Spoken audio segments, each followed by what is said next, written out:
Hi, Brent Haynes with Wood Sound Flutes. I have a few flutes that I'd like to share with you today. The flute in my hand is a mid-A made out of giant sequoia wood. This isn't the coastal redwood that you see often used well gosh, when I was back when I was a teenager, we used to use it for the 2x4, the coastal redwood. We'd use it for the 2x4 right next to the cement because it didn't rot. It had that real particular ability of lasting a long time in moist environments. But the giant sequoia is quite a bit different. It's a different tree altogether. It's in the same redwood family, but these trees, you find them more inland in like the Yosemite Flute Festival area, hence the Yosemite Flute Festival shirt.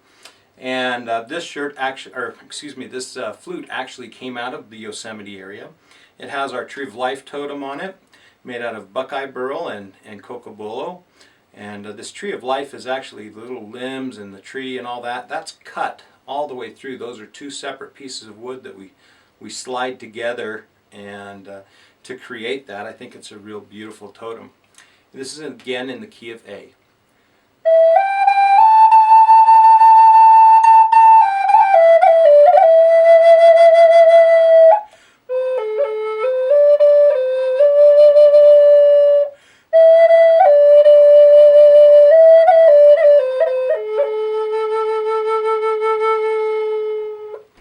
Very rich, beautiful sound that the giant sequoia creates. Quite warm and very, very lovely.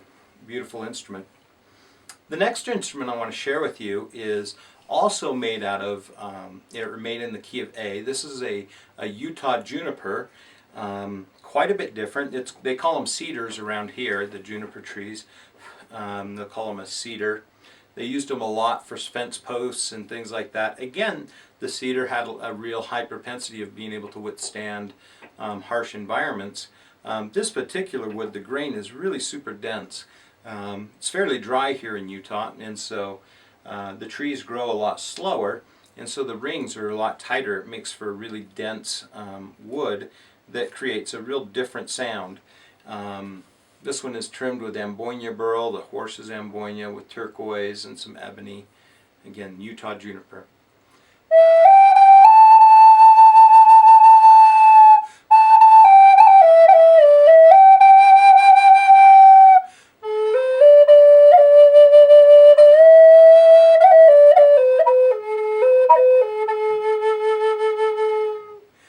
Very beautiful, rich sound. More focused than the giant sequoia, perhaps a little bit, not quite as warm, but more focused. That comes from the density of the wood. Gorgeous, gorgeous flute, both of those. This next flute is actually African olive. This is an olive that grew in Africa from an olive tree. Much like what you eat, your Kalamata olives or your black olives, all of those come from the same family of tree. And olive wood is just, I love it. I love the gentle curl that it has, very subtle curl that it has here in the sides that you can see. These are the lines going this direction.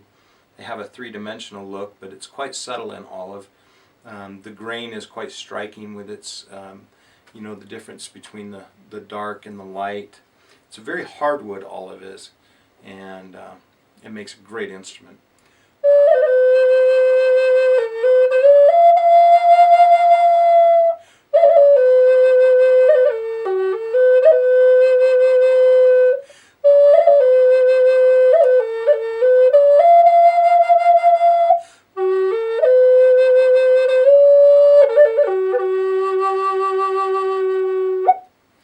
So very rich, full, again, and very focused tone. Olive is a hard to beat wood. Acoustically, it's just a great instrument wood. Now this next piece I'm really excited about.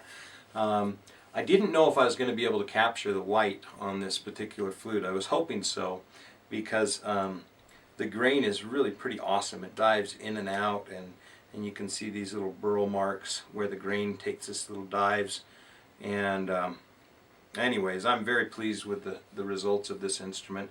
This is African Blackwood. The yellow that you see in it is the sapwood of the African Blackwood tree. It's actually a rosewood. It's trimmed with some box elder burl and has some Nigerian ebony on it. than the box elder burl white buffalo totem with turquoise inlay.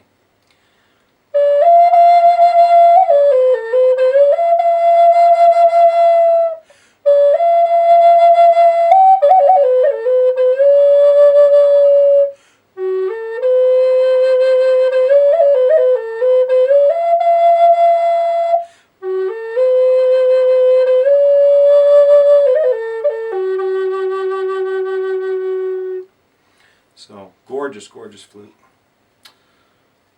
Yeah, this is one of those things that you can't reproduce this very often. It's just the grain of the wood, and just the way that this particular tree grew with these undulating moves, probably where branches came out on the tree that created the grain, and it was really spectacular. Very, very lovely. This wood, every time I get it out, it reminds me of my son who's out serving right now in the world doing some community service. But this particular wood is what's called pitch pine. It's ponderosa pine burl. It smells just fabulous, and he loves it. He used to do all the photography while he was here for the show, or for the company and for me. And so whenever I get a ponderosa pine burl, I always think of my son, and think about him out there in Oregon, trying to work with people and help people. So again, this flute has some cocobolo on it, has some box elder burl, the white wood, the white buffalo's box elder. Lapis lazuli is this dark blue, almost a royal blue, kind of purple almost color. Very beautiful inlay material, and this is in the key of F sharp.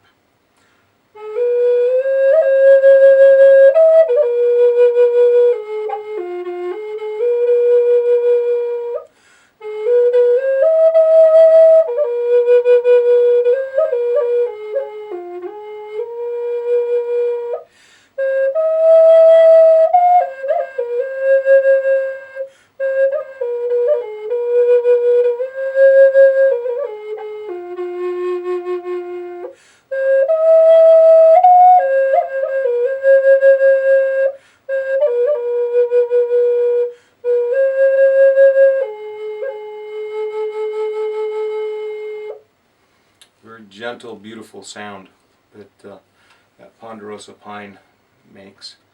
When you play that wood, it just permeates the air around you with the aroma of the pitch pine. It's just spectacular, really wonderful.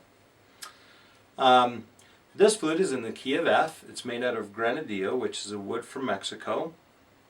This particular Grenadillo is quite curly. It's got a lot of that three-dimensional curl in it, and it's inlaid with ebony and box elder burl, or excuse me, buckeye burl. This is the gray here is buckeye burl. It has ebony, Nigerian ebony for end caps, and on the tree is Nigerian ebony, and just a gorgeous, gorgeous instrument. Yeah, the thing I love about this wood is that it's actually relatively inexpensive, but it makes a fabulous flute. It's very hard and dense and has very closed cells, and so it makes a really crisp, clean flute, which a lot of people like. And so if you're looking for a flute wood like that, and you're trying to keep the cost down, this is a great wood to go to. Now, if you're trying to keep the cost down and things, you might not want to do all the decorations, but if you're just looking for acoustics. But if you're looking for something that just calls to you and makes you really want to pick it up and play it, gosh, you know, it doesn't get much more beautiful than this. So.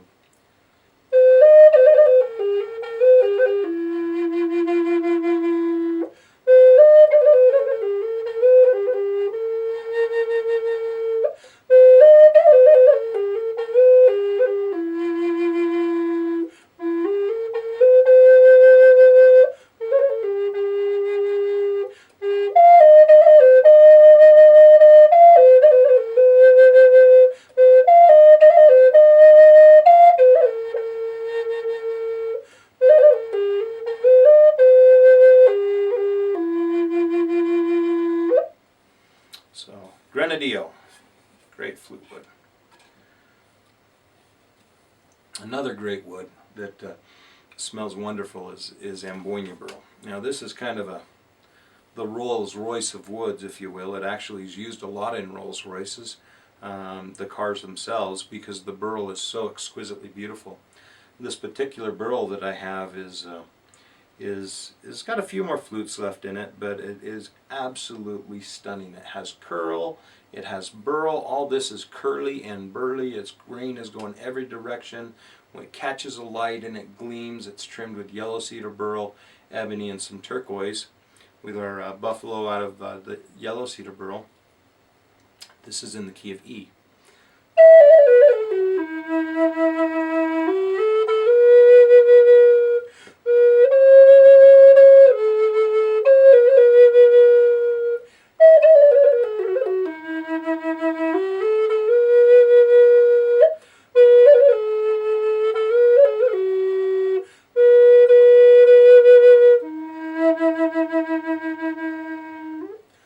So, beautiful, beautiful sounding instrument.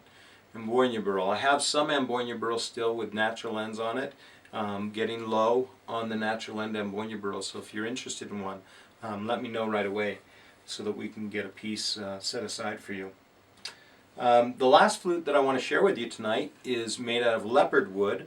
This wood looks a lot like a wood called lace wood, other than the real difference, the grain looks very similar, except in lace wood the pattern, this wide spots that you see, are darker than the rest of the wood, so they're kind of reverse in terms of how the grain is, and it's just a really elegant instrument. This is in the key of D. I've done several of these recently, D flutes in the leopard wood, because I really like the sound of it in the low D. It's a very dense wood, and really projects and holds the tone of that bass or that low D sound really, really well, as you'll notice.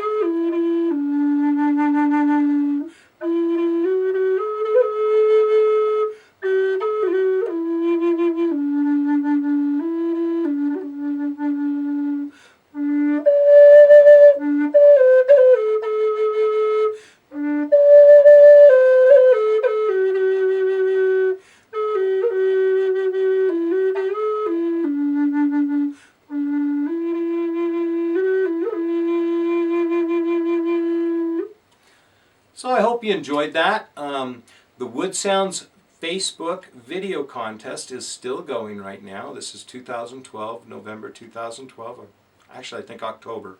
I'm 1 month ahead of myself still, but anyways, we've got another couple of months left of the video contest, so if you have any questions about that, give me a call. If you're interested in one of the flutes that I've just shown you tonight, they'll be available on my website. If not before this video, very shortly after the video is posted.